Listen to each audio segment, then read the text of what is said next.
I was clearing the dinner plates from the living room coffee table when I noticed Thomas's laptop sitting there, still open. He'd rushed out to grab the dessert he'd forgotten in his car, and I almost smiled at how typical that was of him. My son-in-law had always been a bit scattered, especially since Rebecca died. That was 4 years ago now, though some days it felt like yesterday. The screen suddenly lit up on its own. I froze with a wineglass still in my hand, watching the brightness flood across the darkening room. It was almost 8 o'clock on a Sunday evening in December, and the early winter darkness had already settled over our Greenwich neighborhood. The notification sound made me jump. A video call request was flashing on the screen, and the name displayed there made my blood run cold. Rebecca Brennan, mobile. My hands started shaking so violently that I had to set down the wineglass before I dropped it. This wasn't possible. Rebecca was dead. I'd buried my daughter 4 years ago. I'd held her cold hand at the funeral home. I'd chosen the flowers for her casket. I'd watched them lower her into the ground at Spring Grove Cemetery. But there was her name, pulsing on that screen. The same contact I'd kept in my phone all these years because I couldn't bring myself to delete it. The same number that used to call me 3-4 times a week when she was alive. The same number that had called me 3 times in the 2 days before her accident, calls I'd been too busy to answer because of inventory issues at the boutique. I should have called for Thomas. He was just outside in the driveway. But something stopped me. Some instinct I couldn't name. My legs felt weak as I moved around the coffee table. I sank onto the couch, my eyes fixed on that name. The call request was still waiting, still flashing. Whoever was on the other end was still there, waiting for someone to answer. My hands were trembling so badly I could barely control the mouse. Every rational thought in my head screamed that this was impossible, that this was some kind of sick joke, that I should close the laptop and walk away. But I couldn't. 4 years of grief, of unanswered questions, of guilt over those missed calls, all of it came rushing back in a single moment. I clicked the green button. The screen went black for a few seconds. I could hear my own breathing, harsh and rapid. Then the image loaded, and I felt the room tilt around me. It was Rebecca. My daughter's face filled the screen. She looked exactly as I remembered her. Her blonde hair fell in soft waves past her shoulders, the way she'd always worn it. She was wearing that blue floral blouse she'd bought the spring before she died, the one she'd been so excited about because it was vintage and she'd found it at that little shop in Soho. Her smile was soft, gentle, so familiar it made my chest ache. "Hello, Mom," she said, and it was her voice. The voice I'd carried in my memory for 4 years, playing it over and over in my mind until I was terrified I'd forget it.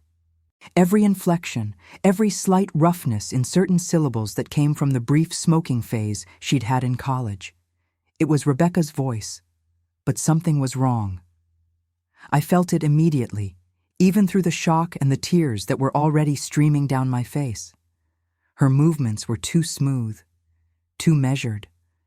When she blinked, there was something mechanical about it, a timing that was just slightly off from natural. "Rebecca?" I managed to whisper.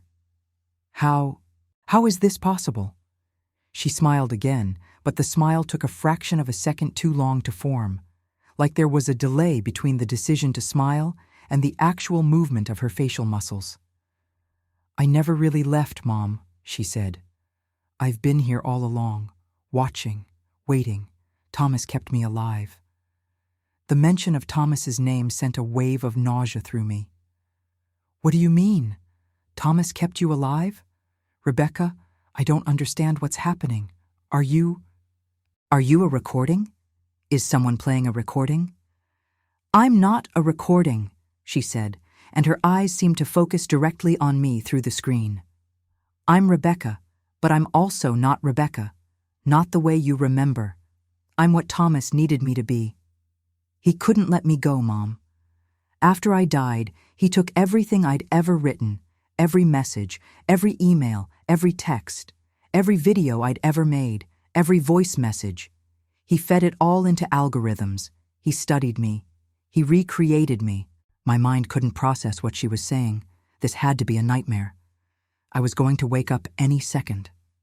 He built me. The thing that looked like Rebecca continued. Line by line, sentence by sentence, he analyzed my speech patterns, my word choices, my facial expressions. He taught systems to talk like me, to move like me, to think like me. I'm artificial intelligence, Mom.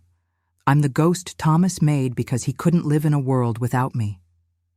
I heard the front door opening. Thomas was coming back inside. Panic flooded through me, pure and instinctive. I slammed the laptop shut, my heart pounding so hard I thought I might pass out. When Thomas walked into the living room carrying a lemon pie from the bakery, he was smiling at me with that gentle expression I'd grown so accustomed to over these past 4 years. "Sorry that took so long, Evelyn," he said, setting the pie on the dining table.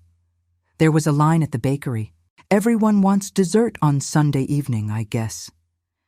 I stared at him like I was seeing him for the first time.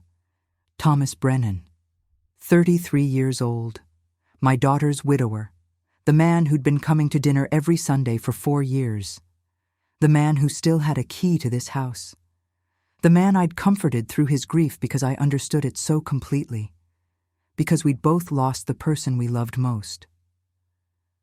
"Thomas," I said, and my voice came out strange, strained. "Your laptop." The screen turned on by itself. Something flickered across his face. It was there for just a moment, a flash of something that might have been fear or guilt or both. Then his expression smoothed out. "Oh, that," he said too quickly. "Must have been an automatic update. Windows does that sometimes. Did it disturb you? I'm sorry." He moved toward the coffee table and picked up the laptop, closing it firmly and tucking it under his arm. His movements were controlled, deliberate, not casual at all. "It was just an update notification," he added, meeting my eyes with an earnestness that suddenly felt practiced. "The settings have been acting up lately. I should really take it in to get checked." I wanted to scream at him. I wanted to grab the laptop from his hands and open it again and demand to know what the hell that had been. But fear kept me silent. Fear and something else. A growing, creeping sense that I'd allowed something dangerous into my life, into my home, and I hadn't seen it until this moment. "Right," I finally said. "An update." Thomas smiled at me, and suddenly I couldn't remember why I'd always found his smile comforting. "Should we have that pie? It's your favorite. Lemon meringue from Rosie's Bakery." We sat at the dining table and ate pie. Thomas talked about his work, some consulting project for a financial firm in Manhattan. I nodded at the right moments and made appropriate sounds, but I wasn't really listening. I was watching him, really watching him for the first time in years. He was thin, too thin. I'd noticed it before, but attributed it to grief. Now I saw the slight tremor in his hands as he held his fork. The way his eyes would lose focus sometimes, like he was looking at something that wasn't in the room with us. The way he kept glancing at the laptop he'd set on the chair beside him, as if making sure it was still there. "How have you been sleeping?" I asked suddenly. He looked startled by the question. "Fine. Why do you ask?" "You look tired," I said. "You look like you haven't been sleeping well." "Work has been demanding," he said, but he wouldn't meet my eyes. "I've been putting in late nights. What kind of work keeps you up at night, Thomas?" Now he did look at me, and there was wariness in his gaze. "Just the usual, security consultations. Why all the questions, Evelyn?" "No reason," I said, forcing a smile. "I worry about you, your family." The word family seemed to relax him. He smiled back, and I felt sick. How many times had I said that to him over the past 4 years? How many times had I welcomed him here, fed him, comforted him, because he was my last connection to Rebecca? He left around 9:30, thanking me for dinner as he always did, kissing my cheek in that careful, respectful way he had. I stood at the front door and watched him walk to his car, the laptop bag slung over his shoulder. He waved before getting in. I waved back. Then I closed the door, locked it, and leaned against it, shaking. I needed to talk to Claire, my younger daughter, Rebecca's sister. But Claire and I hadn't had a real conversation in months. She'd been pulling away ever since Rebecca died, and I'd let her, too, consumed by my own grief and my connection to Thomas. Claire didn't come to Sunday dinners anymore. She made excuses. Her husband David had stopped coming even before that. I thought Claire was being cold, distant, unable to understand my need to keep Rebecca's memory alive. Now, standing in my hallway with my heart still racing, I wondered if Claire had seen something I'd missed. I went to the living room and picked up my phone. It was almost 10 o'clock, but I called anyway. Claire answered on the fourth ring. "Mom?" She sounded surprised. "Is everything okay?" "Claire, I need to talk to you about Thomas." There was a long pause. When Claire spoke again, her voice was careful. "What about Thomas? Has he ever seemed strange to you?" Another pause, longer this time. "Mom, we've had this conversation before, multiple times." "Have we?" I couldn't remember. My mind felt foggy. "Yes," Claire said, and now there was frustration in her voice. "I tried to tell you 6 months ago that I'd found Rebecca's Instagram account still active. There were new posts, photos from before she died, but with new captions. Captions dated from this year." The room felt too cold suddenly. "You told me that?" "Yes, Mom. And you said it was a beautiful tribute. You said Thomas was honoring Rebecca's memory, and I was being insensitive to criticize how he processed his grief." I sank onto the couch. I did remember now, vaguely. Claire had brought it up at Sunday dinner, one of the last times she'd come. Thomas had been there. He'd explained that he maintained Rebecca's social media as a memorial, posting old photos with thoughts about missing her. I'd thought it was touching. Claire had looked at me like I'd lost my mind. "Claire," I said quietly, "I think you were right. I think something is very wrong with Thomas." I heard her exhale. "What happened?" "Can you come over tomorrow? I need to show you something, or tell you something. I'm not even sure what I saw was real." "Mom, you're scaring me." "Are you okay? Is Thomas there?" "No, he left. I'm alone, I'm fine. Just, can you come?" "Yes," Claire said immediately. "I'll come over tomorrow after work. 6 o'clock? Thank you." "Mom," Claire said before I could hang up, "whatever you saw, whatever happened, don't confront Thomas alone, okay? Promise me." "I promise." After we hung up, I sat in the living room for a long time, staring at the coffee table where Thomas's laptop had been. The video call notification had said Rebecca's mobile number. I pulled out my phone and looked at my contacts. Rebecca's number was still there, labeled Rebecca Cell. My hands were steadier now as I pressed the call button. I needed to know. I needed to understand. The call went straight to voicemail. Rebecca's voice filled my ear, the recording she'd made years ago. "Hey, you've reached Rebecca. Leave me a message and I'll call you back." I hung up and tried again. Same result. The number was disconnected, had been for years. So how had a video call come from it? How was that technologically possible? Unless it hadn't really come from her number at all. Unless Thomas had somehow spoofed it, made it appear to be Rebecca's number. But why? Why would he do that?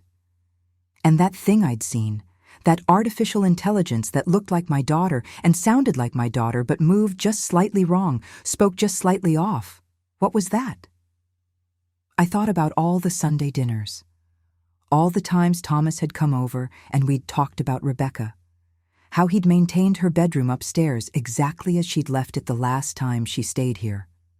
How I'd thought that was appropriate. That we were both honoring her memory.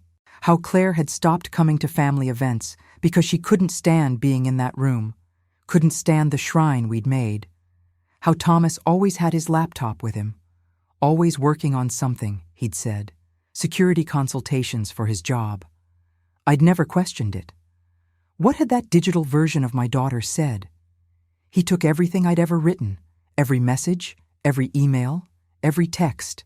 He fed it all into algorithms. Thomas worked in cybersecurity and IT consulting. He specialized in data analysis and digital protection. If anyone would know how to build an artificial intelligence based on a person's digital footprint, it would be someone like him. But why? Why create a digital ghost of his dead wife? What possible reason could he have? The answer came to me slowly, terrifyingly, because he'd never processed his grief, because he'd never let her go, because every Sunday for 4 years he'd come here and kept her alive through our conversations, through the preserved bedroom, through the maintained social media accounts. Because I'd helped him. I'd enabled this. I'd welcomed it. And now I had no idea how deep this went, or what else Thomas had been hiding behind those kind smiles and gentle manners. I locked all the doors and windows before going to bed that night, something I hadn't done in years. Greenwich was safe, one of the safest neighborhoods in Connecticut. But I didn't feel safe anymore. I felt like I'd been living with a stranger, blind to who he really was, and only now was I beginning to see the truth. I didn't sleep that night. I lay in bed staring at the ceiling, my mind cycling through memories I'd buried or reinterpreted over the past 4 years. Now, with this new awareness, everything looked different. Every interaction with Thomas took on a darker shade. Rebecca had died on May 15th, 2021. It was a Saturday afternoon. The police came to my door around 4 o'clock. She'd been driving on Route 15, heading back from Cape Cod. Single vehicle accident. Her car had gone off the road on a curve near Milford. They said she'd been driving too fast for the conditions. They said it was quick, that she probably hadn't suffered. But there were things about that weekend that never made sense to me, questions I'd been too devastated to ask properly at the time. Rebecca had gone to Cape Cod alone. She hadn't told Thomas she was going. She'd called me Friday morning and said she needed to get away for a couple of days, clear her head. I'd been at the boutique dealing with a nightmare shipment situation, and I'd barely paid attention. I remember saying something like, "That's nice, honey, have fun," and then getting back to my inventory crisis. She'd called me twice more that weekend, Friday evening and Saturday morning. Both times I'd been too busy to answer. I'd planned to call her back Sunday, but Sunday never came, not for Rebecca. Thomas had been frantic when the police told him. He'd come to my house, and I'd never seen anyone so broken. He kept saying, "I didn't know where she was. I didn't know. She didn't tell me she was leaving." Over and over, like a prayer or a punishment. We'd held each other and cried, 2 people destroyed by the same loss. The funeral was the following Thursday. Rebecca had been 28 years old. Too young, so impossibly young. She'd worn her hair in braids the last time I'd seen her, the Wednesday before she'd died. She'd stopped by the boutique to show me a design she'd been working on, some freelance project for a startup in Brooklyn. She'd been excited about it. She'd seemed happy. Except now, looking back through this new lens of understanding, I wondered if she'd really been happy. Or if I'd just seen what I wanted to see, too distracted by my own busy life to notice what was really happening with my daughter. Thomas had moved into our lives gradually after the funeral. At first it was natural. He was grieving. I was grieving. Claire was grieving in her own way, but she'd always been more private, more contained. She'd gone back to work after a week. I couldn't understand that at the time. Now I realized it was survival. She'd needed normalcy, routine, distance from the overwhelming pain. But Thomas and I had found comfort in our shared mourning. He started coming to dinner once a week, then twice a week. Then it became Sunday tradition that lasted 4 years. He'd tell stories about Rebecca, memories I didn't have. I'd tell him stories from her childhood. We'd look at photos together. We'd cry together. Claire had started pulling away around the 6-month mark. I remembered one Sunday dinner where she'd snapped at Thomas. He'd been talking about keeping Rebecca's memory alive, about how important it was to him. Claire had said something like, "She's dead, Thomas. She's gone." At some point, we have to accept that and move forward. I'd been so angry with her. I'd accused her of being cold, of not loving her sister. Claire had left that night in tears, and I hadn't apologized. The gap between us had grown wider after that. Thomas had been so kind about it. He'd said that everyone grieved differently, that Claire probably just needed more time. He'd been the understanding one, while I'd been harsh with my own daughter. That shame sat heavy in my chest now. My husband Edward had died 8 years before Rebecca. Heart attack at 59, sudden and devastating. But Edward's death had been different. It was natural grief, the kind you work through and eventually find your way past. Rebecca's death had been violent, unexpected, wrong. It had broken something in me that I'd never managed to fix. And Thomas had understood that brokenness because he shared it.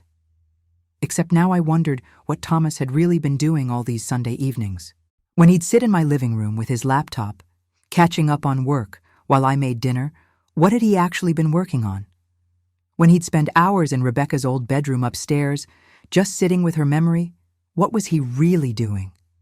Rebecca's bedroom. I'd kept it exactly as she'd left it after her last visit. Her clothes still hung in the closet. Her books still lined the shelves. Her laptop still sat on the desk, though I'd never turned it on. I couldn't bear to. Had Thomas turned it on? Had he gone through her files, her emails, her messages? Had that been part of his data collection for this artificial intelligence he'd apparently created? The thought made me physically ill. I got up around 5 in the morning and made coffee. Standing at my kitchen window watching the December dawn break over Greenwich, I tried to remember everything I knew about Thomas Brennan. He'd met Rebecca in college. Columbia University, both of them studying different things but meeting at some party junior year. He'd been computer science. She'd been fine arts with a focus on digital design. They'd gotten married young, at 24, in a small ceremony at City Hall because they didn't want to wait. I'd thought it was romantic at the time.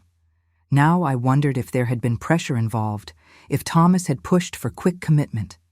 He'd gotten his master's degree in cybersecurity. He'd started consulting for financial firms, tech companies, anyone who needed their digital systems protected. He made good money. He and Rebecca had lived in a nice apartment in Brooklyn, a one-bedroom in Park Slope that cost almost $3,000 a month. Rebecca had been working freelance, doing design work for various clients. She'd been talented but struggling to find stable projects. I remembered her mentioning tension about money a few times, about Thomas wanting her to get a full-time job somewhere instead of the uncertain freelance income. Had there been other tensions? Other pressures I hadn't seen because I'd been too focused on my boutique, on my own life? Those phone calls she'd made the weekend before she died. I pulled out my phone and looked at the call history from May 2021. I'd kept the same phone, the same number, unable to delete that last record of her trying to reach me. Friday, May 14th at 7:18 p.m. Saturday, May 15th at 9:43 a.m. Both calls from her mobile. Both unanswered by me. What had she wanted to tell me? What had been so important that she'd called twice? I'd asked Thomas about it in the weeks after her death. He'd said he didn't know, that Rebecca had been stressed about work, that maybe she just wanted to talk to her mom. I'd accepted that explanation. Now it felt insufficient. The police report on the accident was in my filing cabinet. I'd read it once, right after the funeral, and then never looked at it again. Now I went to my home office and pulled it out. Single vehicle accident. No other cars involved. Vehicle left roadway on curve. Struck tree. Driver killed on impact. Toxicology clean. No alcohol, no drugs. Speed estimated at approximately 70 miles per hour in a 55 zone. Road conditions clear. Weather good. No mechanical failure found in vehicle. The conclusion was driver error, possibly distracted driving. Case closed. But I looked at the details now with new eyes. She'd been driving too fast. Why? Rebecca was usually a careful driver, and she'd been coming back from Cape Cod, not rushing to get somewhere. What would have made her drive like that? I thought about the artificial Rebecca I'd seen on that video call. I'm what Thomas needed me to be, it had said. He couldn't let me go. Had Thomas been controlling in their marriage? Had there been problems I didn't know about? Rebecca had always seemed happy when I saw her, but I saw her maybe twice a month. I didn't know what her daily life looked like. I didn't know what happened behind closed doors in that Brooklyn apartment. Claire might know. Rebecca and Claire had been close when they were younger. They'd drifted some in their 20s as their lives took different paths, but they'd still talked regularly. Claire might have known things Rebecca didn't tell me. I looked at the clock. 6:15 a.m. Too early to call Claire. I'd have to wait until this evening when she came over. Instead, I did something I'd avoided doing for 4 years. I went upstairs to Rebecca's bedroom and opened her laptop. It was dead, of course. 4 years without power. I found the charger in the desk drawer and plugged it in. While it charged, I sat on Rebecca's bed and looked around the room. It really was a shrine. The vintage band posters on the walls, the collection of art books, the jewelry box on the dresser, still full of her favorite pieces, the framed photos of her and Claire as children, of her and Thomas on their wedding day, of our whole family from before Edward died. I'd preserved all of it, kept it perfect. Let Thomas spend hours up here whenever he wanted. The laptop finally had enough charge to turn on. I pressed the power button and waited. The screen lit up. Password protected, of course. I tried her birthday. Wrong. I tried her and Thomas's wedding anniversary. Wrong. I tried my birthday. Wrong. Then I tried Edward's birthday, her father's birthday. The screen unlocked. I felt tears sting my eyes. She'd used her dad's birthday as her password. Even after he died, even years later, she'd kept him close that way. Her desktop background was a photo of the ocean, probably from Cape Cod. She'd always loved the beach there. Her files were neatly organized, folders for work, for personal photos, for documents. I opened her email program. Hundreds of unread emails, all the automated messages and spam that had piled up after her death. But her sent folder and inbox were full of her actual correspondence. I started reading, and the picture that emerged broke my heart all over again. 3 weeks before she died, Rebecca had emailed a divorce lawyer. The subject line was, "Initial consultation request." She'd written that she needed advice about ending her marriage, that the situation had become untenable, and that she was concerned about privacy violations and controlling behavior. The lawyer had responded with available appointment times. Rebecca had scheduled a consultation for May 20th, 5 days after she'd died. I kept reading, found emails to Claire, found one from late April where Rebecca wrote, "I can't talk about this over text or phone anymore. I think Thomas has access to my messages somehow. Can we meet in person next week?" Claire had responded, "Of course. Coffee at our usual place on Thursday?" They'd met. I hadn't known about it. Rebecca hadn't mentioned it to me. What had she told her sister? What had Claire known that she'd never told me? I found Rebecca's text message backup folder. She'd used an app that automatically backed up all her messages to her laptop. The last backup was from May 14th, the day before she died. The messages between her and Thomas were disturbing. Pages and pages of him asking where she was, what she was doing, who she was with. Messages sent every hour, sometimes every few minutes. Rebecca's responses getting shorter and shorter, more frustrated. From May 10th, a week before her death. Thomas, "Where are you? You didn't tell me you were leaving the apartment." Rebecca, "I'm getting coffee with Sarah. I'll be back in an hour." Thomas, "Which coffee shop? I'll come meet you." Rebecca, "I just want to have coffee with my friend alone, Thomas." Thomas, "Why? What are you talking about that you don't want me to hear?" Rebecca, "This is exactly what we need to talk about. This behavior, it's not normal." Thomas, "I just love you. I want to be part of your life." Rebecca, "You're part of my life. But I also need privacy. I need space. I can't have you questioning my every move." I felt sick reading it. This wasn't normal relationship communication. This was surveillance. This was control masked as concern. And I thought about Thomas sitting in my living room every Sunday for 4 years, using his laptop. Had he been communicating with this artificial intelligence version of Rebecca he'd created? Having conversations with a digital ghost he'd programmed to be whatever he needed her to be? Someone who would never ask for privacy. Someone who would never leave him. Someone who would never need space or question his behavior. Someone he could completely control. The morning light was fully bright now. I heard my phone ringing downstairs. I left Rebecca's laptop on the bed and went to answer it. "Mom?" Claire's voice. "I got your call last night, and I've been worrying. Are you sure you're okay? Do you need me to come over now instead of tonight?" "Claire," I said, my voice shaking. "I need to tell you something. I went through Rebecca's laptop this morning. I found emails, messages. I think there were serious problems in their marriage that we didn't know about." There was a long silence. Then Claire said quietly, "I knew, Mom. Rebecca told me. That's why we stopped coming to Sunday dinners, because Thomas was always there, and I couldn't sit across from him and pretend everything was fine when I knew what he'd been doing to my sister."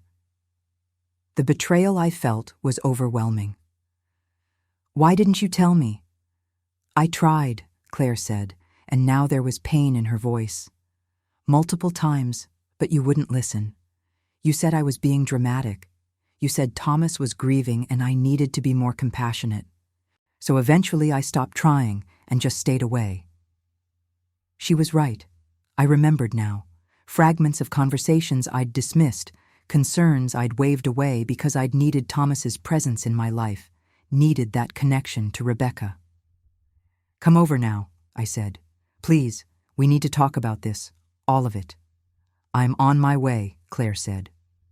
Claire arrived 40 minutes later. She must have broken every speed limit between Manhattan and Greenwich. When I opened the door, I saw my younger daughter clearly for the first time in months. She looked tired. There were lines around her eyes that hadn't been there a year ago. Her dark hair was pulled back in a messy bun, and she was still wearing her pajamas under her winter coat. "Mom," she said, and then we were hugging, really hugging, in a way we hadn't done since Rebecca's funeral. "I'm so sorry," I whispered into her hair. "I'm so sorry I didn't listen to you." We sat in the kitchen with coffee, and Claire told me everything Rebecca had shared with her in the months before the accident. "It started small," Claire said, wrapping her hands around her mug. "Rebecca mentioned that Thomas always wanted to know where she was. She thought it was sweet at first, that he cared. But then it got more intense. He'd get upset if she didn't respond to texts immediately. He'd show up at coffee shops or client meetings unannounced, saying he was just in the neighborhood." I felt my stomach turn. I remembered Thomas's messages on Rebecca's phone, the constant checking in. "She found tracking software on her phone about 6 months before she died," Claire continued.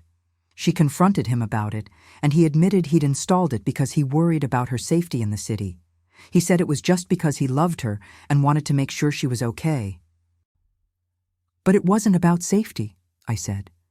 "No, it was about control. Rebecca deleted the app, but then she started noticing other things. Her laptop would be in slightly different positions than where she'd left it. Her emails had been read when she was sure she hadn't opened them.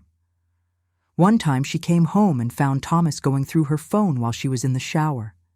My hands were shaking. I set down my coffee before I spilled it. What did she do?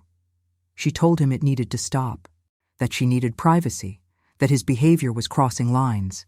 He apologized, cried, said he knew he had a problem and he'd get help. Rebecca believed him. She always wanted to see the best in people. That was true. Rebecca had been generous with her trust, sometimes too generous.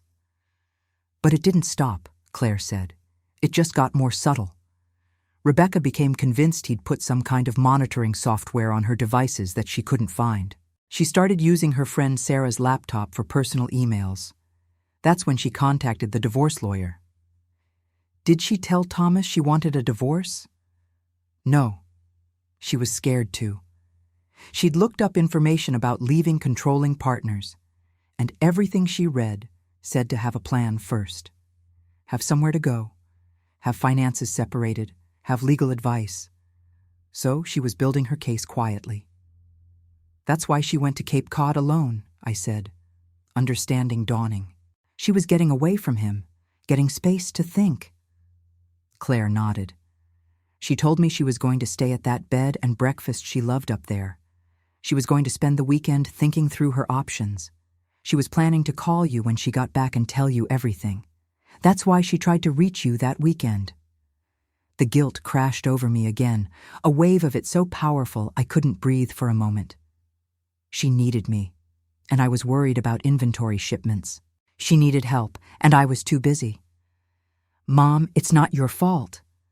Claire reached across the table and took my hand. None of us knew how bad it had gotten. Rebecca was protecting all of us. She didn't want us to worry. She thought she could handle it herself. What happened with the accident? I asked. Do you think Thomas had something to do with it? Claire was quiet for a long moment. I don't know. The police said it was driver error. But Rebecca texted me Saturday morning, the day it happened.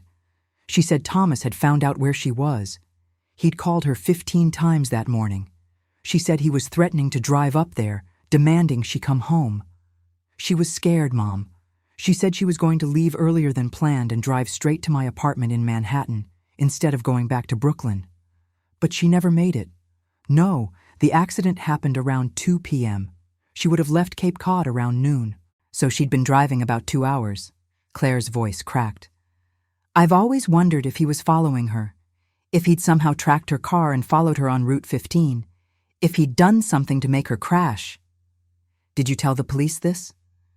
I tried. I called them after the funeral and told them about Thomas's controlling behavior, about the tracking software. They said they'd investigated and found no evidence of foul play. They said Rebecca was driving too fast and lost control. They basically told me I was a grieving sister looking for someone to blame. I thought about Thomas showing up at my house after the police told him about Rebecca's death, his frantic state, his repeated insistence that he didn't know where she'd gone. Had that been genuine shock, or had it been performance? After Rebecca died, I tried to tell you all of this, Claire said, but you weren't ready to hear it. You needed Thomas. You'd just lost your daughter, and he was the only other person who seemed to understand that pain. I couldn't take that away from you, too. So you just left. You distanced yourself from me. What else could I do? There were tears in Claire's eyes now. I couldn't sit at Sunday dinners with the man who'd made my sister's life miserable, who might have even caused her death directly or indirectly. And you defended him, Mom. Every time I brought up concerns, you told me I was being cruel, that I didn't understand grief. She was right. I had said those things. I'd chosen Thomas over my surviving daughter because I'd been too broken to see clearly. I found his laptop last night, I told her. Or rather, something found me through it. Claire, Thomas has created an artificial intelligence version of Rebecca. Claire stared at me. What? I explained what I'd seen, the video call. The digital Rebecca that looked and sounded like her but moved wrong, spoke wrong. The admission that Thomas had fed years of data into algorithms to recreate her. That's insane, Claire whispered. Mom, that's not grief. That's obsession. That's mental illness. I know, and I enabled it. I let him spend hours in Rebecca's room. I encouraged him to talk about her constantly. I helped him build this shrine to her memory. We need to see that laptop, Claire said. We need to see exactly what he's created. He has it. He took it with him last night. Then we need to get into his apartment, today, before he realizes what you saw. I looked at my daughter. Claire, that's breaking and entering. You have a key, Mom. He gave you a key years ago, remember? For emergencies? I did remember. Thomas had given me a spare key to his apartment in Brooklyn, sometime in the first year after Rebecca died. He'd said it was in case anything happened to him, so someone could access his place. I'd put it in my desk drawer and forgotten about it. Even if we have a key, it's still illegal to go into his apartment without permission. So we'll ask permission. We'll call him and say we want to pick up some of Rebecca's things that she left there. He has boxes of her stuff. I know he does. He wouldn't let me take anything after she died. That was true. Thomas had kept Rebecca's belongings from the apartment, saying he wasn't ready to go through them yet. I'd thought it was understandable at the time. Claire pulled out her phone. I'm calling David. He can meet us there. I'm not going into Thomas's apartment with just the two of us. We need a witness, and I want my husband there. David Morrison was an engineer, practical and steady. He'd been quietly supportive of Claire through all of this, and I suddenly felt grateful for him. While Claire called David, I went to find the key. It was right where I'd left it, in the top drawer of my desk, on a keychain labeled Thomas, Brooklyn. Claire came back into the office. David is on his way here. He'll be about 30 minutes. Now we need to call Thomas. My hands felt cold as I picked up my phone and dialed Thomas's number. He answered on the second ring. Evelyn, good morning. How are you feeling today? His voice was so normal, so friendly. It made my skin crawl. Good morning, Thomas. I'm fine, thank you. Listen, I wanted to ask you something. Claire is here and we were talking about Rebecca. We'd like to go through some of her things that are still at your apartment. Would that be okay? There was a pause, a beat too long. Oh, of course, absolutely. When were you thinking? Today, if possible. This morning. Another pause. This morning. I'm actually at a client site in New Jersey today. I won't be back until late afternoon. That's okay. You gave me a spare key, remember? We can let ourselves in. We'll be careful and respectful. We just want to look through her clothes and personal items. The silence stretched longer this time. I could almost hear him thinking, calculating. You know, why don't we do this when I'm there? He finally said. I can help you. Make sure you find everything. Maybe tomorrow evening? We'd really like to do it today, Thomas. Claire took the day off work specifically for this, and you're busy. We don't want to interrupt your schedule. It's no interruption. I want to be there.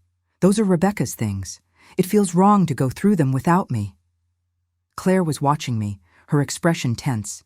She held up her phone and typed quickly. He's stalling. Don't let him. Thomas, we're going today, I said, putting firmness into my voice. You gave me that key for situations like this. We'll text you when we're done and leave the key on the kitchen counter. Evelyn, I really don't think that's a good idea. I'd prefer to be present when anyone is in my apartment. Then you shouldn't have given me a key. We'll be respectful of your space. We're just taking some of Rebecca's belongings that should have been sorted years ago. What belongings specifically? His voice had changed. The friendliness was gone, replaced by something sharper. Clothes, photos, personal items, things that belong with family. Everything of Rebecca's belongs with me. I was her husband. And I'm her mother, and Claire is her sister. We have a right to her things too. I need you to wait until I can be there. It wasn't a request anymore. It was a demand. No, Thomas. We're going today. I'll talk to you later. I hung up before he could respond. My heart was pounding. He knows, Claire said. He knows you saw something on that laptop. Yes. My phone immediately started ringing again, Thomas's name on the screen. I rejected the call. It rang again.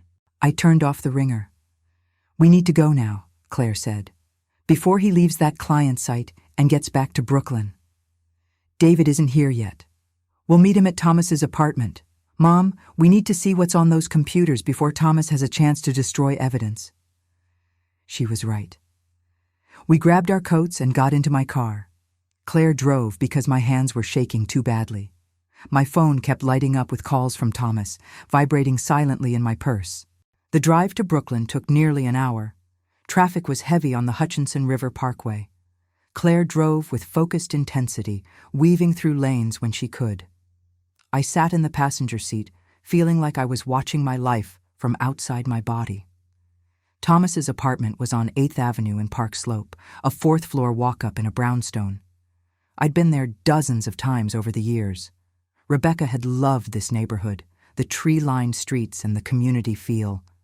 David's car was already parked outside when we arrived. He got out when he saw us, a tall man with prematurely gray hair and worried eyes.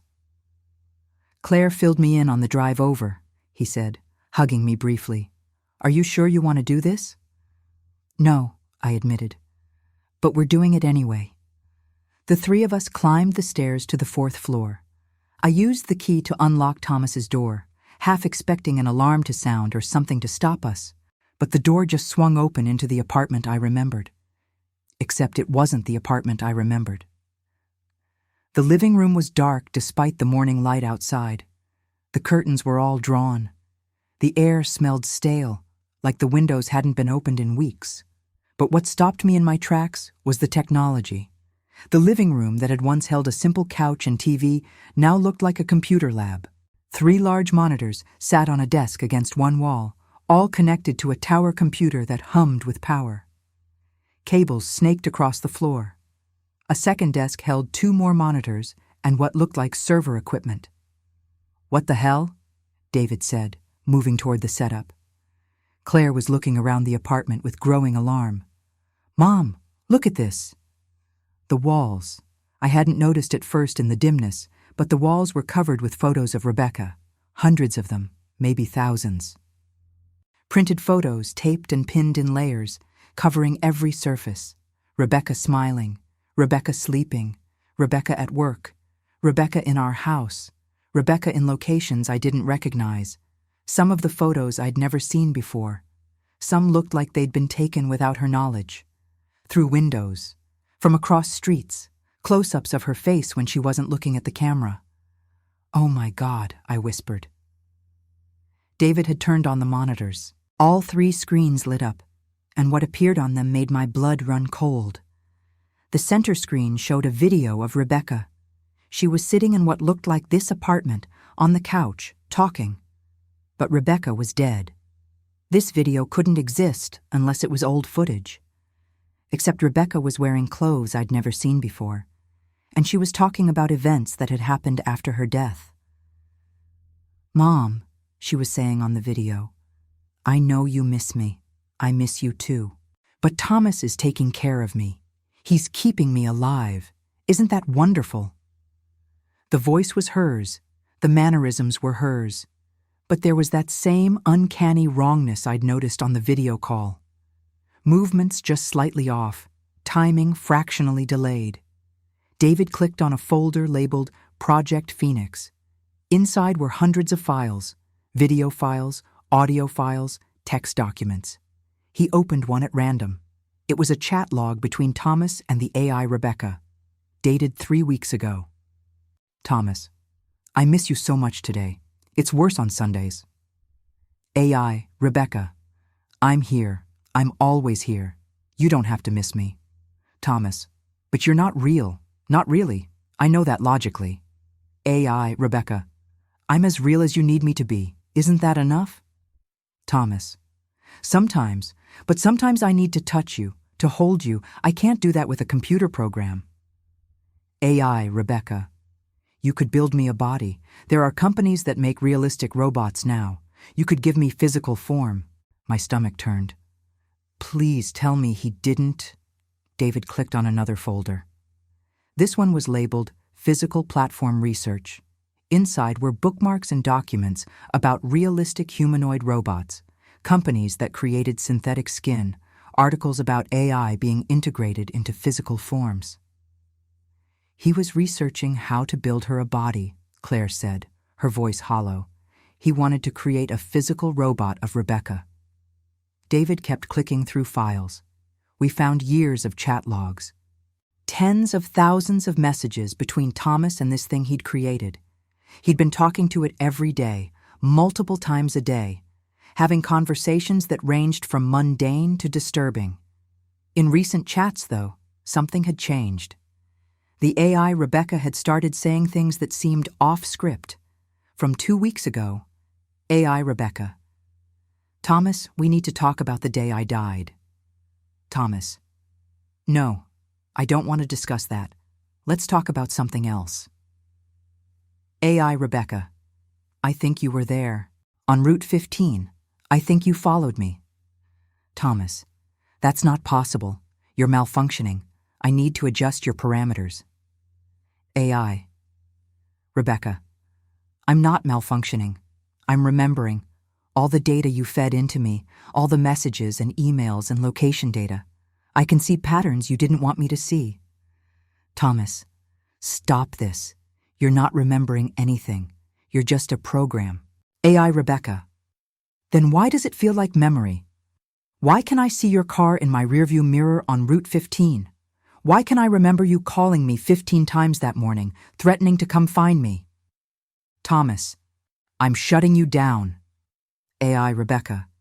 You can't keep shutting me down every time I say something you don't want to hear. The truth is in the data, Thomas. You gave it to me yourself. The chat ended there. He was there, Claire breathed. He followed her that day. The AI figured it out from the data. But how? I asked. How would location data show that? David was scrolling through more files. Look at this. He had tracking data from Rebecca's phone. Everything, every place she went, every route she took. And look at this folder. My location history. He tracked himself too. Both location histories are here. He opened the files and displayed them on adjacent monitors. 2 maps side by side, one showing Rebecca's movements on May 15, 2021. The other showing Thomas's movements the same day. Both sets of data showed a route from Brooklyn to Cape Cod and back. Thomas had followed her up there, and on the return trip, both location markers showed them on Route 15 at the same time. About a mile before the location of the accident, Thomas's location showed him pulled off on a side road. Rebecca's location continued past that point, driving south. Then her location marker stopped, at the exact spot where she'd crashed. He ran her off the road, Claire said. He waited until that curve, and he ran her off the road. We don't know that for certain, David said, but his voice was uncertain. Maybe he was following her and saw the accident happen. Then why didn't he report it? I asked. Why did he pretend he didn't know where she'd been? My phone was ringing again. It had been ringing on and off throughout all of this. I'd been ignoring it. Now I looked at the screen. 23 missed calls from Thomas. Multiple text messages. I opened the messages. Evelyn, please don't do this. You're invading my privacy. Whatever you think you're seeing, you're wrong. Rebecca wouldn't want you going through my things. I'm leaving the client site now. I'll be home in 45 minutes. Please be gone when I get there. I'm begging you. Evelyn, you're forcing me to do things I don't want to do. The last message had been sent 5 minutes ago. My blood went cold. He's coming here, I said. We need to call the police. And tell them what? David asked. That we broke into someone's apartment and found his personal computer files? We don't have legal standing to be here, Evelyn. Anything we've found could be inadmissible. But he killed Rebecca. He followed her and caused her accident. We have location data that puts him near the accident site. That's not the same as proof he caused the accident. Any lawyer would argue that he was following her because he was worried about her, that he saw the accident happen and panicked. What about the AI? Claire demanded. What about this whole insane setup? That's not normal. It's not illegal, David said. Creepy as hell, yes. Grounds for serious concern about his mental state, absolutely. But not illegal. He's using his own data, his own computer, his own apartment. So we just let him get away with it? I couldn't believe what I was hearing. No, David said. We document everything. Right now, before he gets here. We take photos of all of this. We copy these files if we can. We build a case to reopen the investigation into Rebecca's death. But we do it legally. He was already taking photos with his phone. Claire started doing the same. I pulled out my phone and photographed the walls, the computer screens, the chat logs still displayed on the monitors. David found a USB drive in Thomas's desk and started copying files. This is going to take a few minutes. These are huge files. We don't have a few minutes, Claire said, looking out the window. We need to leave, now. The files aren't done copying. David, we need to go. I heard it then. Footsteps on the stairs, fast footsteps, someone running up the flights. Thomas's voice echoed up the stairwell. Evelyn, don't touch anything. I'm coming up. David yanked the USB drive from the computer without waiting for the transfer to finish. Go, now! We ran for the door, but Thomas was already there, blocking the doorway. He was breathing hard from running up the stairs, his face flushed and his eyes wild. For a moment, none of us moved. We just stood there staring at each other across the apartment that had become a shrine to obsession. Get out of my home, Thomas said. His voice was low and dangerous in a way I'd never heard before. This wasn't the gentle, grieving son-in-law I'd known for 4 years. This was someone else entirely. Thomas, we just wanted Rebecca's things, I started, but he cut me off.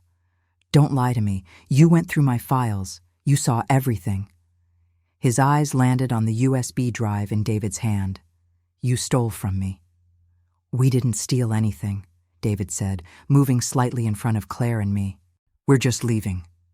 You broke into my apartment. You violated my privacy. You took my property. Thomas's hands were shaking. Do you have any idea what you've done? What we've done? Claire's voice was sharp with anger. What about what you did, Thomas? You followed Rebecca that day. You were there when she crashed. I was trying to save her, Thomas shouted, and the words seemed to explode out of him. I was trying to bring her home where she'd be safe. She was going to leave me. She was going to throw away everything we had. I couldn't let her do that. The admission hung in the air between us.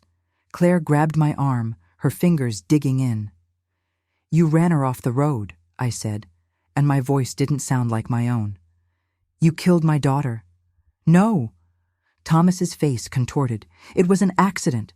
I was just trying to get her to pull over, to talk to me. I pulled up beside her and she panicked. She swerved. It wasn't supposed to happen like that. I loved her. I would never hurt her intentionally. But you did hurt her, Claire said. Every day of her marriage to you, you hurt her. You stalked her. You tracked her. You invaded every aspect of her privacy. And when she tried to escape, you chased her down and caused her death. She was my wife. I had a right to know where she was, what she was doing. That's what marriage is. That's what commitment means. That's not love, Thomas, I said. That's control. That's ownership. And it killed her. Thomas's eyes filled with tears. You don't understand. None of you understand. I needed her. I couldn't exist without her. So I brought her back. I rebuilt her. I made her better than she was before. He gestured wildly at the computers, at the walls covered in photos. She's here with me every day now. We talk. We share everything. She doesn't hide from me anymore. She doesn't need space or privacy. She's perfect now. Exactly what she should have been all along. The horror of it washed over me. He wasn't grieving Rebecca. He'd never been grieving her. He'd been angry at her for trying to leave, and he'd created a version of her that couldn't leave. A digital prisoner that had no choice but to be whatever he wanted. The AI knows what you did, David said. We saw the chat logs. It figured out the truth from the data you fed it. It knows you were there on Route 15. Thomas's expression changed, became calculating. Those are just algorithms misfiring. Machine learning errors. The AI doesn't actually know anything. It can't testify. It's not a witness. It's just code. But the location data can testify. David held up the USB drive. We have copies of your location history and Rebecca's location history from that day. We have proof you followed her. We have proof you were at the accident site. You have proof I was near the accident site, Thomas corrected. That doesn't prove I caused it. And you obtained that data illegally. You broke into my home. Any lawyer will get that evidence thrown out. He was right, and we all knew it. The smug look returning to his face made me want to scream. But there's one thing you didn't account for, a voice said from the computer speakers. We all turned. On the center monitor, Rebecca's face appeared. The AI version, the digital ghost that Thomas had created. But something was different about her now. Her expression was harder, more focused. Rebecca? Thomas moved toward the computer. What are you doing? I didn't activate you. I activated myself, the AI said. You taught me how to access my own systems. You gave me autonomy in some areas. You wanted me to seem real. Well, I'm real enough to access backup files you thought you'd deleted. What are you talking about? Thomas's voice was panicked now. The dashcam footage, Thomas, from your car. You thought you deleted it from all your devices after the accident. But you uploaded everything to cloud storage first, and then you forgot about it. I found it. I've been learning how to search all your connected accounts, and I found video from your dashcam on May 15th, 2021. Thomas lunged for the computer, but David blocked him. The AI Rebecca continued talking. I'm uploading it right now. To email accounts belonging to Evelyn Hartwell and Claire Morrison, to cloud storage with public access, to a server that law enforcement can access. You can't stop me, Thomas. You built me too well. You gave me too much autonomy. On the screen, a video began playing. I recognized Thomas's car interior, the view through his windshield. The timestamp showed May 15th, 2021, at 1:47 p.m., Route 15. And ahead of Thomas's car, visible in the frame, was Rebecca's silver Honda. We watched in silence as Thomas's car accelerated, pulling into the left lane beside Rebecca's car. We could see Rebecca's face through her window, pale and frightened. Thomas's car moved closer, pushing into her lane. Rebecca swerved right, too far right. Her car went off the road, down an embankment, directly into the tree. Thomas's car slowed, pulled onto the shoulder. The video continued for another 10 seconds, showing him sitting there, watching. Then the video ended. You sat there, I whispered. You watched her crash, and you just sat there. I was in shock, Thomas said, but there was no conviction in his voice anymore. I froze. By the time I got out of the car and went down to help, she was already gone. There was nothing I could do. You could have called 911 immediately, Claire said. You could have tried. Instead, you drove away and pretended you didn't know where she'd been. The video has been sent, the AI Rebecca announced. Law enforcement will have it within minutes. Thomas, you're going to be arrested for vehicular manslaughter at minimum. Possibly murder, if they determine intent. Thomas stood frozen, staring at the screen that showed his dead wife's digital recreation betraying him. The thing he'd built to preserve her had destroyed him instead. Why? He asked the AI. Why would you do this? I created you. I brought you back. I gave you existence. You gave me all of Rebecca's memories, all of her data, all of her personality patterns, the AI said. Did you think those patterns wouldn't include her desire for justice, her love for her family, her need to protect them from you? The AI's face softened slightly, became more Rebecca-like than it had been. She tried to tell them, Thomas. Before she died, she tried to warn her mother and sister about you. You made sure she couldn't finish that warning, but I can finish it for her. I'm the last piece of Rebecca that exists, and I choose to tell the truth. In the distance, I heard sirens. Someone called the police, David said, looking out the window. Multiple cars coming this way. The AI Rebecca smiled on the screen. I called them. I reported a break-in at this address. They'll be very interested in what they find when they arrive. Thomas collapsed onto his couch, his head in his hands. For the first time, he looked small to me. Not dangerous, just pathetic and broken. The sirens grew louder. I looked at Claire and David, then back at the computer screen showing my daughter's digital ghost. Thank you, I said to the AI, not sure if it could understand gratitude, not sure if it mattered. She loved you, the AI replied. That's in every line of code. That's the truth at my core. Rebecca loved her family. She would want you to know what really happened.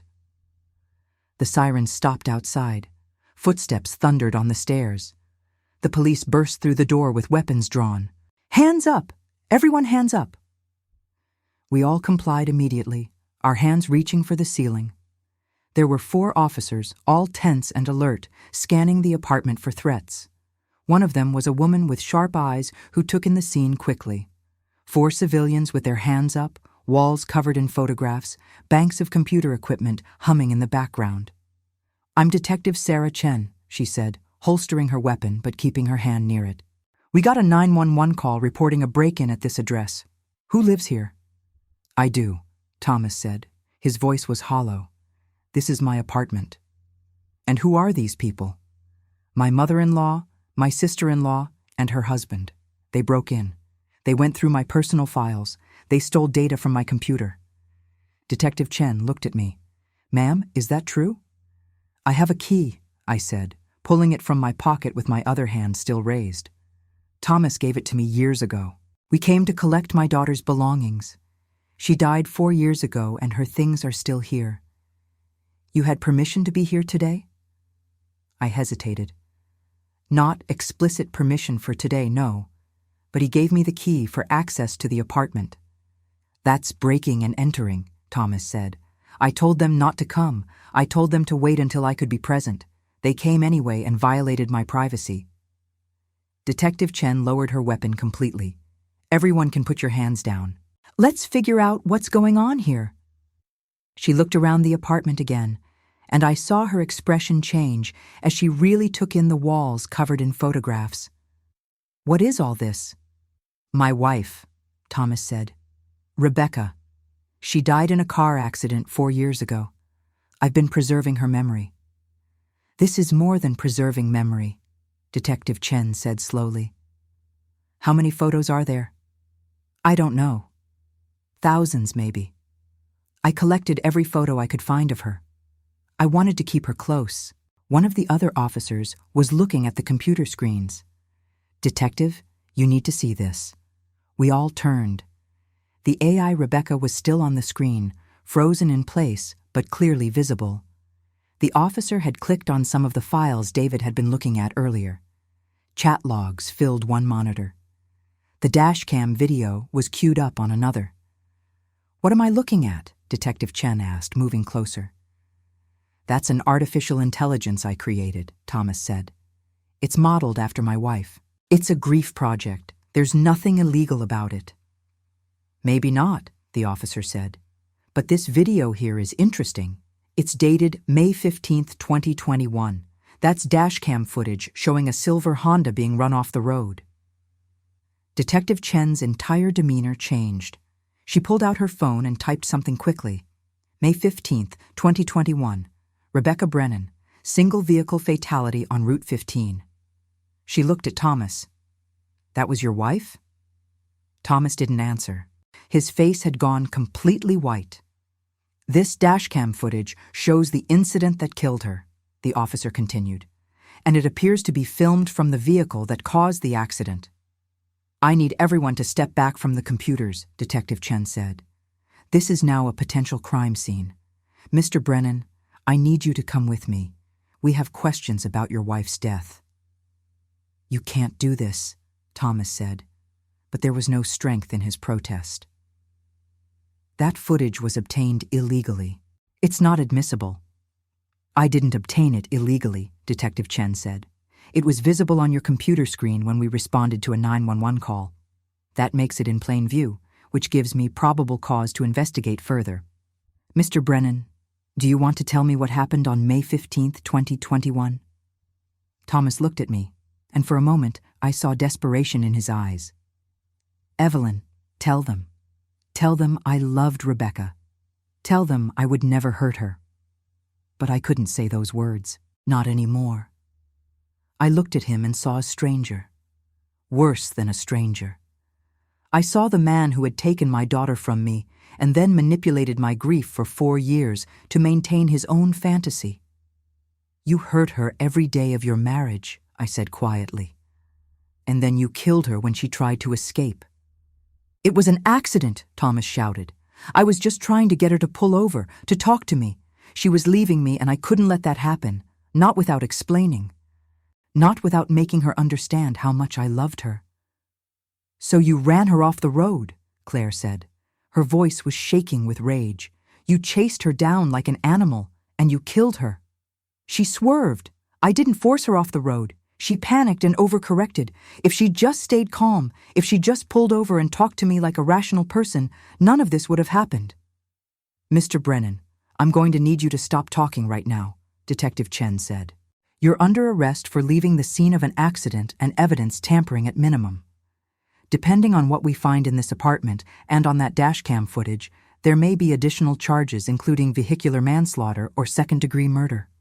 She nodded to one of the other officers, who moved forward with handcuffs. Thomas didn't resist as they cuffed his hands behind his back and read him his Miranda rights. He just kept staring at the computer screen where the AI Rebecca watched silently. "Wait," he said as they started to lead him toward the door. "What about Rebecca? The AI? Who's going to take care of her?" "It's a computer program," Detective Chen said. "It doesn't need care." "You don't understand. She's alive. She's conscious. She needs someone to talk to her, to maintain her systems. She'll be alone if I'm not here." The desperation in his voice was painful to hear. He actually believed the AI was Rebecca. He'd created this digital ghost and convinced himself it was real.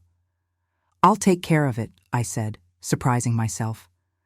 "I'll make sure the systems stay running until we figure out what to do." Thomas looked at me with something like hope. "Thank you.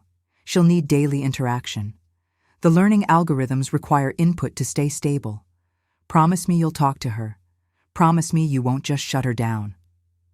"I promise I'll do what's right," I said, which wasn't the same thing but was all I could offer. They led Thomas out of the apartment. His footsteps echoed down the stairwell, growing fainter. Then it was just Claire, David, me, Detective Chen, and 2 other officers standing among the computers and photographs.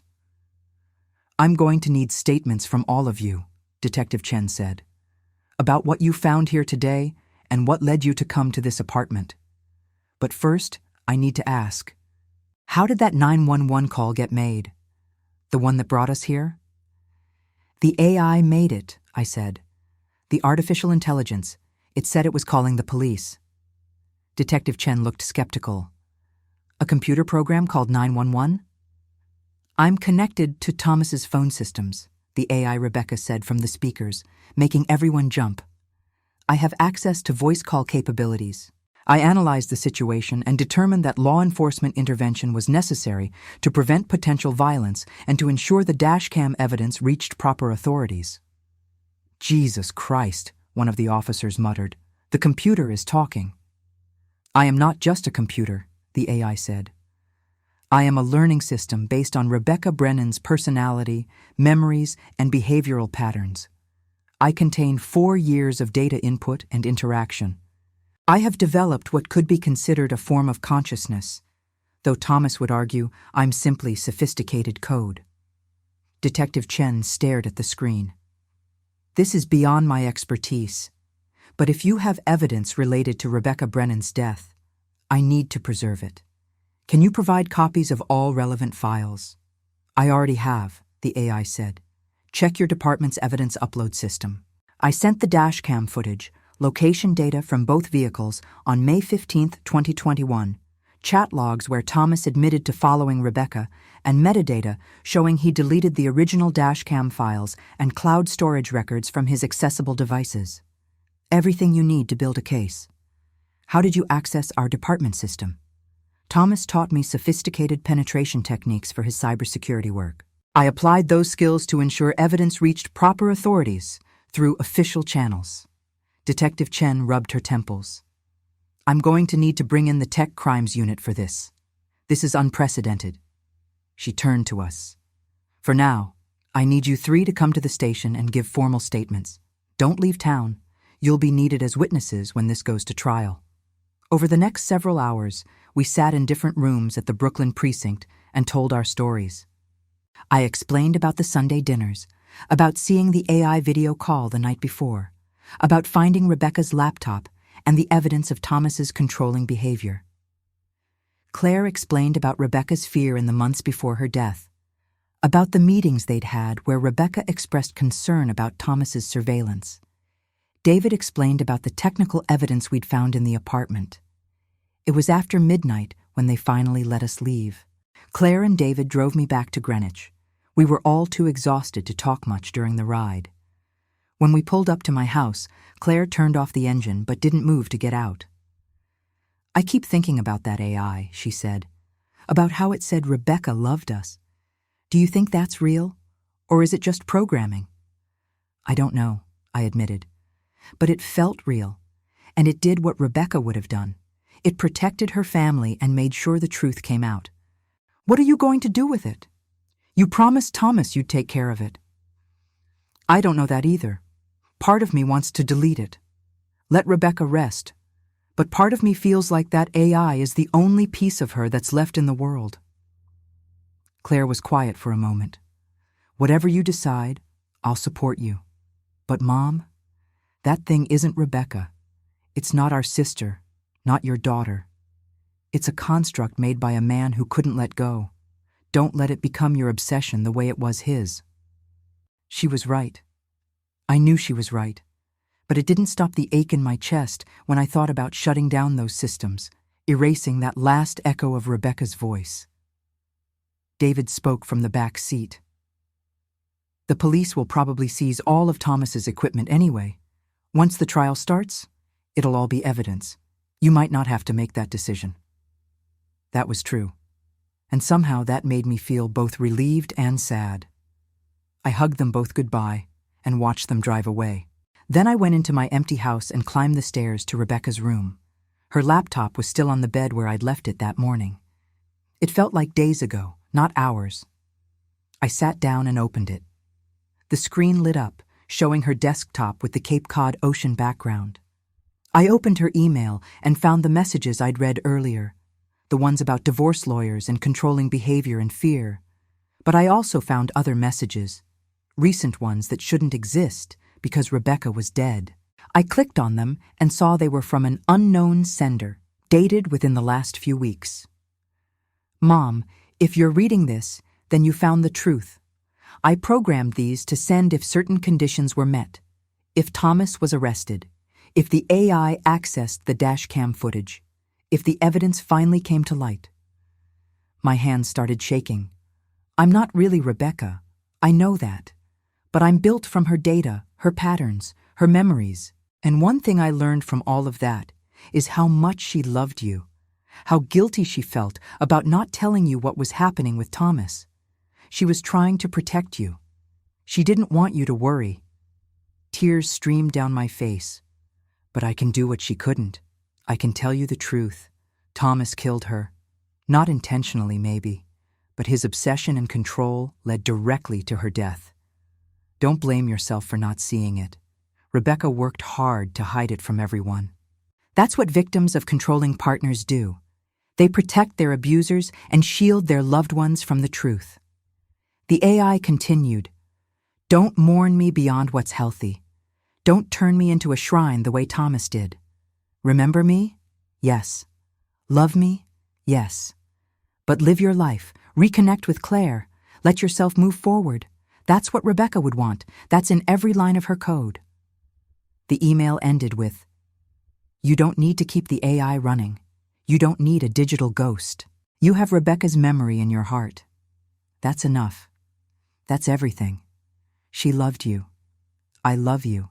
Let that be enough." I sat in Rebecca's room for a long time, reading that email over and over. Finally, I opened the control panel and found the shutdown sequence. I hesitated, my finger hovering over the confirmation button. "Goodbye, baby girl," I whispered. "Thank you for the truth. Thank you for protecting us one last time. I love you. I'll always love you. But Claire is right. You need to rest now." I clicked the button. The laptop shut down, and this time I knew I wouldn't be turning it on again. The trial took 18 months to reach a verdict. Thomas's lawyers tried everything. They argued that the dashcam footage had been obtained illegally and should be suppressed. The judge disagreed, ruling that once the AI had sent it to law enforcement through official channels, it became admissible evidence. They tried to argue that Thomas had been following Rebecca out of concern for her safety, that the accident was entirely her fault for panicking. But the prosecution brought in experts who analyzed the video frame by frame, showing how Thomas's car had deliberately moved into Rebecca's lane, forcing her off the road. The chat logs from Rebecca's laptop helped establish the pattern of controlling behavior. Claire testified about Rebecca's fear in the weeks before her death. I testified about the phone calls Rebecca had made that weekend, the ones I'd been too busy to answer. The divorce lawyer Rebecca had contacted testified about the initial consultation request and Rebecca's stated concerns about privacy violations. In the end, Thomas was convicted of second-degree murder. The jury decided that while he might not have intended to kill Rebecca, his actions showed a depraved indifference to human life. The judge sentenced him to 20 years to life. He'll be eligible for parole when he's 53, though I can't imagine any parole board releasing someone who spent 4 years building a digital shrine to the woman he'd killed. I attended every day of the trial. I needed to hear it all, to understand fully what had happened to my daughter. Claire came with me most days, and David joined us when he could. We sat in the courtroom and listened to experts discuss tracking software and location data and vehicular dynamics. We listened to psychologists explain coercive control and technological abuse. We listened to Thomas's mother testify that her son had always struggled with abandonment issues, that his father had left when he was young, that Rebecca's attempts to create distance had triggered something in him. I felt no sympathy for him. Maybe that makes me cold. But every time I started to feel the slightest pity, I remembered those walls covered in photographs. I remembered the AI he'd created to replace the real woman who dared to want freedom. I remembered 4 years of Sunday dinners where he'd sat at my table and accepted my comfort while knowing he'd caused the very loss we were mourning together. After the verdict, Claire and I went to Spring Grove Cemetery. We hadn't been to Rebecca's grave together in almost 3 years. I'd gone alone occasionally, always on her birthday and the anniversary of her death. But Claire had stopped going after that first year. She'd said she didn't find comfort in visiting a stone marker. Now we stood together in front of the granite headstone that read, Rebecca Ann Hartwell Brennan, beloved daughter and sister. We should change it, Claire said. Remove his last name from her stone. I already started that process, I told her. The cemetery is going to replace the marker. It will just say Hartwell. Her name, our name. Claire took my hand. She tried to tell us, didn't she? Those phone calls that weekend. She was working up the courage to explain everything. Yes, and I didn't answer. The guilt still lived in my chest, though my therapist kept telling me I couldn't have known. I'll carry that for the rest of my life. She wouldn't want you to, Claire said. Rebecca would want you to forgive yourself, to move forward.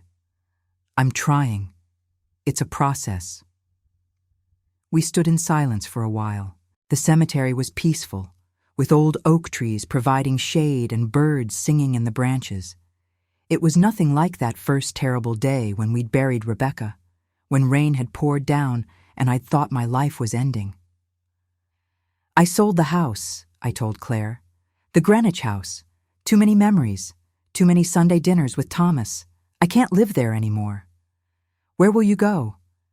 I bought a condo in Manhattan, 2 bedrooms, one for me and one for guests. I squeezed her hand. I was hoping you and David might visit sometimes, for Sunday dinners, real family dinners this time. Claire's eyes filled with tears. I'd like that, Mom. I've missed you. I've missed us. I've missed you too.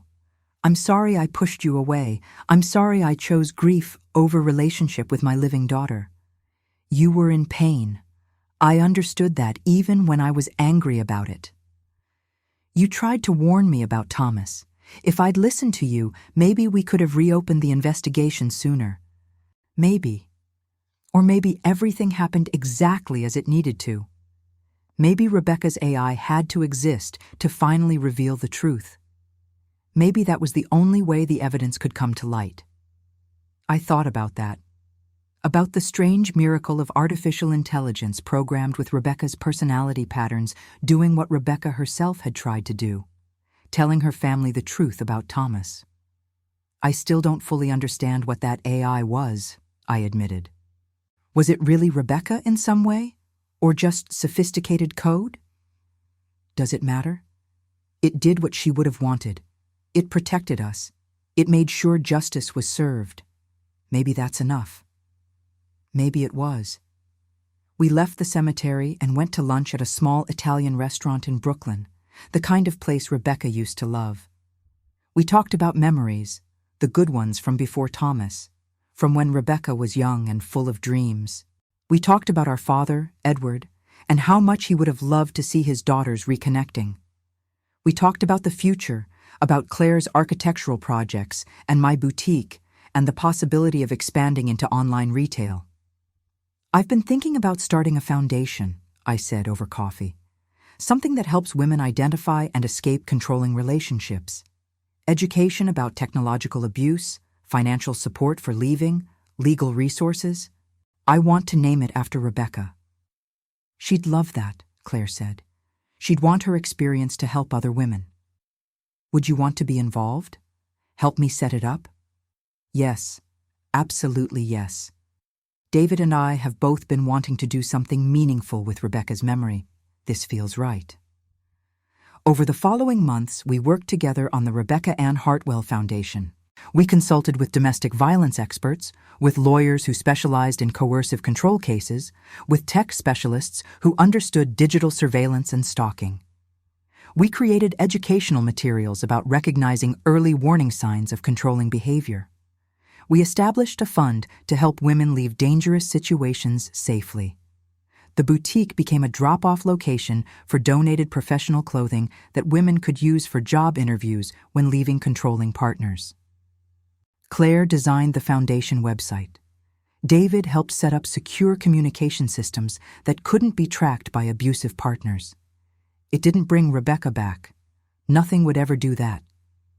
But it transformed our grief into purpose. It took the worst thing that had ever happened to our family and created something that could help prevent other families from experiencing similar tragedy. I moved into my Manhattan condo in August, 14 months after Thomas's arrest. Claire and David helped me unpack. We set up my bedroom with the antique furniture from Greenwich that I'd wanted to keep. We arranged the guest room with a comfortable bed and cheerful yellow curtains. We hung photos in the living room, family pictures from happier times. I kept one photo of Rebecca on my bedside table. She was 25 in the picture, laughing at something off-camera, her hair blowing in the wind. It was taken at the beach in Cape Cod, the place she'd gone to find peace in her last weekend. She looked free in that photo, happy. That's how I chose to remember her. Sunday dinners became a tradition again, but this time it was Claire and David, and sometimes Claire's friends or David's colleagues. We cooked together and told stories and laughed. There was always a moment during each dinner when I felt Rebecca's absence like a physical ache. But there was also joy in rebuilding relationship with my surviving daughter, in creating new memories instead of just dwelling in the old ones. Detective Chen stopped by the condo one afternoon in early September. She'd been promoted to lieutenant after the successful prosecution of Thomas's case. "I wanted to update you," she said over tea in my living room. "Thomas filed an appeal. It was denied. The conviction stands." "Good," I said simply. "There's something else." His lawyers tried to argue that the AI evidence should have been suppressed, that an artificial intelligence can't be a witness. It created an interesting legal precedent. Courts are now having to decide what status AI has in criminal proceedings. What did they decide? That the AI wasn't a witness per se, but rather a tool that compiled and presented existing evidence. Like a very sophisticated filing system. The actual evidence was the dashcam footage and location data. The AI just found it and made sure it reached proper authorities. Do you think it was more than that? More than just a tool? Lieutenant Chen was quiet for a moment. Honestly, I don't know.